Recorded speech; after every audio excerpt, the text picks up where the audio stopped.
Bonjour à tous, alors aujourd'hui je voudrais vous parler d'un sujet qui me tient à cœur, c'est les adolescents et le perfectionnisme, parce que j'ai de plus en plus de cas d'adolescents qui sont dans cette quête un petit peu de perfection, qui se mettent une pression plus que la normale. Et en tant que parent, comment faire face à ça? Parce qu'effectivement, des fois, on peut s'inquiéter de se dire il n'est jamais satisfait de ce qu'il a fait, il y a toujours ce besoin, cette peur de ne pas faire assez, de ne pas réussir. Donc, comment réagir? Alors, en soi, le perfectionnisme, c'est quelque chose qui vient dire quelque chose sur soi. Et comment on le travaille en thérapie? Personnellement, je travaille avec les ados en travaillant sur l'adaptabilité. Parce qu'on va aller chercher derrière quelle est la peur de ne pas réussir à être dans cette perfection. Qu'est-ce que ça veut dire pour eux? Et finalement, est-ce qu'il y a assez de confiance en eux pour savoir comment s'adapter? Parce que c'est ça finalement qui fait qu'après, on est plus à l'aise avec soi-même quand on sait que quoi qu'il arrive, on arrivera à faire ce qu'on veut, on arrivera à nos fins. On voit aujourd'hui, on sait que notre société est extrêmement exigeante avec les lycéens, avec les étudiants. Ils ont une pression de malade aujourd'hui pour les notes, le niveau. Et ça peut devenir un petit peu, des fois, pathologique, au point qu'il y en a certains qui peuvent faire des crises d'angoisse, des attaques de panique, ce genre de choses. Parce que il y a ce côté, j'en fais pas assez, il faut que j'en fasse encore plus pour être sûr d'être parmi les meilleurs. Et finalement, l'ado n'est jamais assez satisfait de lui. Il y a vraiment ce côté où, quoi qu'il fasse, finalement, faire bien, ça devient une banalité.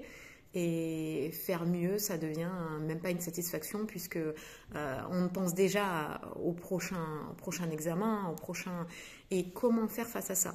Donc en tant que parent, on peut effectivement être à l'écoute, on peut effectivement montrer par nous-mêmes que le fait de s'adapter aux expériences de notre vie, à ce qui peut, une expérience qui serait vécue comme négative, on peut montrer nous-mêmes qu'il y a une possibilité de s'adapter. Donc, on a nous-mêmes un exemple à donner parce que, effectivement, si jamais on dit à la personne qui passe des examens, c'est pas grave, t'inquiète pas, si tu n'y arrives pas, tu redoubles, effectivement, on est bien d'accord que ça va pas être la réponse qu'il attend et qui va le faire déstresser.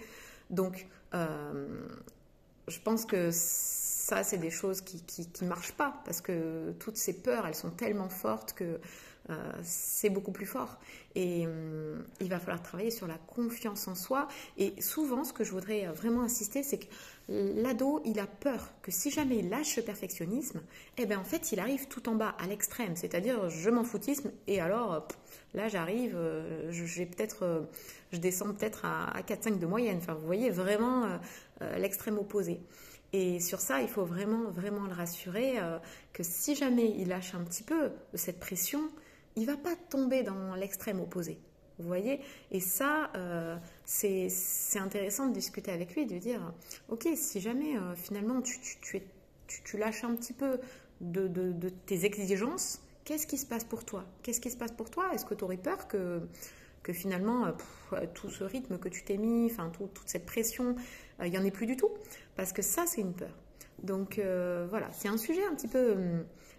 c'est pas évident comme sujet, mais c'est vrai que c'est important d'être à l'écoute, de ne pas être dans le jugement surtout, parce que c'est vrai que c'est incontrôlable. Et par contre, dites-vous que vous avez toujours la possibilité, vous, de montrer à travers les expériences de notre vie en tant que parents.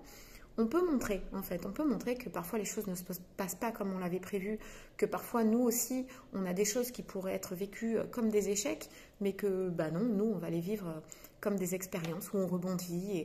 Et ça, c'est un bel exemple qu'on peut leur montrer aussi, nous, en tant que parents. Je vous souhaite une excellente journée et si vous avez des questions sur la thématique, n'hésitez pas.